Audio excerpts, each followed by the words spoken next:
Do you want to see how much money I spend? I know how it is with business. You make more money and you feel like you should have more money, but then it still seems like you spend everything you make.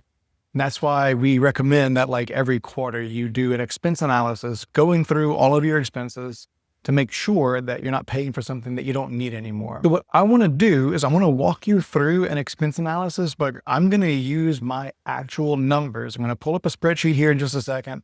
I'm going to walk you through my numbers and how I analyze my own expenses in case that helps you whenever you're going through yours. Let's jump in. Kind of nervous. Okay, so in QuickBooks, you can run a report called an expense by vendor summary, and this is going to list out all of your expenses by vendor for whatever time period that you select. Now, some of your expenses just by default may not have vendors because of what they are specifically. That's okay. I have a bunch of those myself. It may be something worth looking into though, in case if you're not capturing what those vendors are.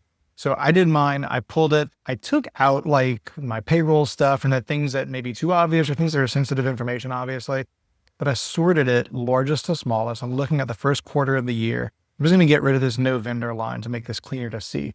Let me zoom in just in case if it's hard to see on your screen. So the way that I go through an expense analysis is I label everything with either a P, an or a U. P stands for it adds to the profitability of your business. These are things that either add more money than what you're spending, they cut other expenses by what you're spending, or they add so much time back to you that you're able to spend your time in a way that adds more money to the business. So there are things that directly affect your bottom line, or things that are required or necessary, but maybe you can renegotiate those. These would be things like insurance. You have to have insurance in some cases, but you may be able to find a better rate. Tax software. I have to have tax software, but maybe I could find better tax software if the one that I'm using just isn't working. It would be unnecessary. I don't know how to spell that. Unnecessary, is it two N's? Unnecessary. Things that you don't need. How about unneeded? You don't need these things. Get rid of them. You don't need it. It's not adding to your profitability and it's not required. Then you don't have to have it. You need to cut it out of your business. So I'm going to go through some of my own expenses and we'll go through this together. You'll see how I analyze this and you. All right. So dues and memberships. I hid the name of this one because of what it is. It's a membership that I'm a part of that I know for a fact has added directly to my profitability from the connections that I've made and from the things that I've learned by being part of that. So for me, that's a P. Tax questionnaires. I send out tax questionnaires every single year for my clients, and it's an interactive questionnaire that walks them through everything we would need in order to get their taxes done properly. That is absolutely adding to the profitability of my business because either we would not be asking those questions and the tax returns would not be done correctly, which is not an option, or we'd be spending our own time going through the same questions for every single client over and over again, which also is just not an option. It wouldn't be feasible. It would be too costly. So for me, that's a P. Proposals and payment processing, or these adding to the profitability of my business. I can go either way on this. I can say that the proposals that I send may be adding to the profitability of my business if I believe that they allow me to present my services in a way that helps clients pick the option that's the best for them and we're able to provide the most value. And if that's the case, then it's definitely worth it. This also though includes payment processing fees. Payment processing fees do not add to my profitability. Payment processing fees are gross. So I'm actually going to call this one an or because there are other options out there for sending proposals that do a lot of the same things that my software does. So that's something that I would need to look into to say, is this still the right fit for me? Or is there another option? Is it saving me enough time? Into it, this is the total of what I pay for my clients' QuickBooks subscriptions. At some levels, we pay for our clients' QuickBooks subscriptions. Some levels we don't. And this is a big number. I would say that this is actually an R because we could be using something other than QuickBooks. We could be using Xero. We could use some other bookkeeping software. I'm not a huge fan of Intuit, not a huge fan of QuickBooks, but everybody uses it. And so it has the most connections with the most other apps. But I'm going to put that one as an or because I just don't like Intuit or QuickBooks. American Airlines. So I go on a lot of conferences. I speak at a lot of conferences. That helps me make connections with other authors and other vendors. It helps bring clients into the business and helps people learn more about us. And so I'm going to actually say that that is a P. I don't have the expensive airlines or anything like that. And so that is something that's useful for me. Tax Plan IQ, this is an interesting one. So Tax Plan IQ is a tax planning software that I used for a little while and I just was not happy with at all. In order for me to get out of Tax Plan IQ, they charged me a huge deconversion fee, even though it was basically just not having me access the account anymore. Apparently, it was part of the contract that I overlooked because I didn't look at it well enough whenever I signed up. So it was either pay $1,200 to get out of it in January or continue paying $400 a month for the next 6 months. And so I paid it. That actually is gone now anyway. So I'm not going to be paying that anymore. For stuff like that I'm looking backwards and doesn't exist, I might just delete it from the thing, or I might just put like a strike through on it just to show that like it's not necessary anymore, already canceled. So that's gone. This was a standing desk that I got. It was a one-time purchase. That's not something that we really need to analyze ongoing because it's not something that I'm going to be buying over and over again, but it is worth looking at to decide, like, am I getting the use out of that desk? Was it a good purchase or not? How can I learn from that if it wasn't a good purchase, if maybe I should have spent less money or got something different? It's like this portable standing desk thing that I'm not really using as much as I probably should have. This is travel for a conference. It is what it is. Amazon purchases for different supplies and materials. I guess I could go through each one of them and decide what those are for. So I'm just going to skip that for now.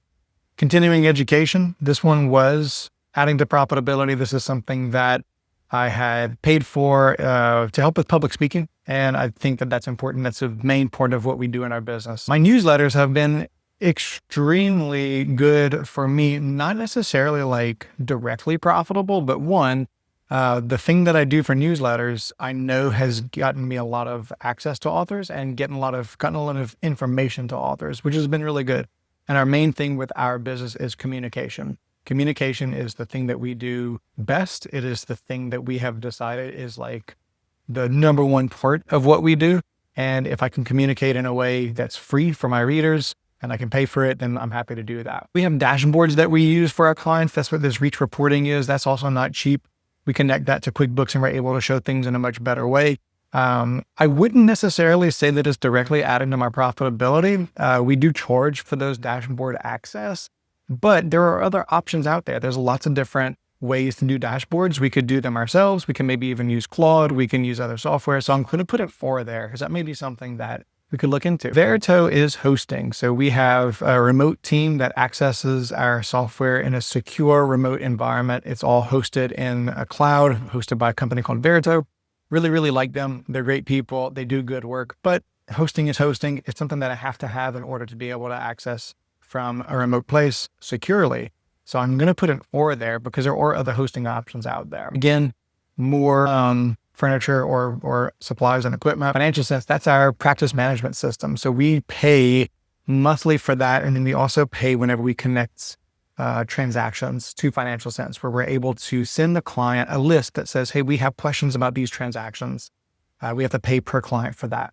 That has absolutely added to our profitability because we're able to, again, communicate with our clients in a secure way. We can store things securely. We can access our projects and make sure that we are moving through things in the right way. So I'm going to put a P on that one. BookPal, I had to buy some books for a program that I'm in. I'm going to just call that. It was a necessary thing. I really couldn't do anything about it, but I think it's going to be profitable for us. AuthorNation, going to AuthorNation, that's always fun. I'm going to say P on this one just because, again, like we have identified that the main way that we reach authors is going to conferences, doing newsletters, doing YouTube channels, doing communication and education and content. And so going to AuthorNation is part of that. I'm going to put a P on that. Walmart, off the top of my head, I'm not even sure what this was. I'm going to leave it alone for now. Insurance, doggone, I hate insurance. So $361 for insurance. Then this is also insurance. Again, insurance is one of those things where you have to have it. I have to have my liability insurance, and my workers' comp insurance, but it's something that maybe I could get a better rate on somewhere else. Wine Basket, we had done a client gift for somebody and or for a few different clients. It's something cool that I really like to do whenever some clients sign up. So I can't tend to ask them my profitability other than maybe it just helps with client goodwill. And so our clients stick around for longer and that's hopefully profitable. So I guess I could I'm going to put an or on that one. And then a lot of the rest of these are software. So Microsoft, our team subscription for Microsoft access and all that. We need that. But again, it is something that is there another option to Microsoft? Like, what would you even do? I guess you switch to Apple, and that's not going to happen.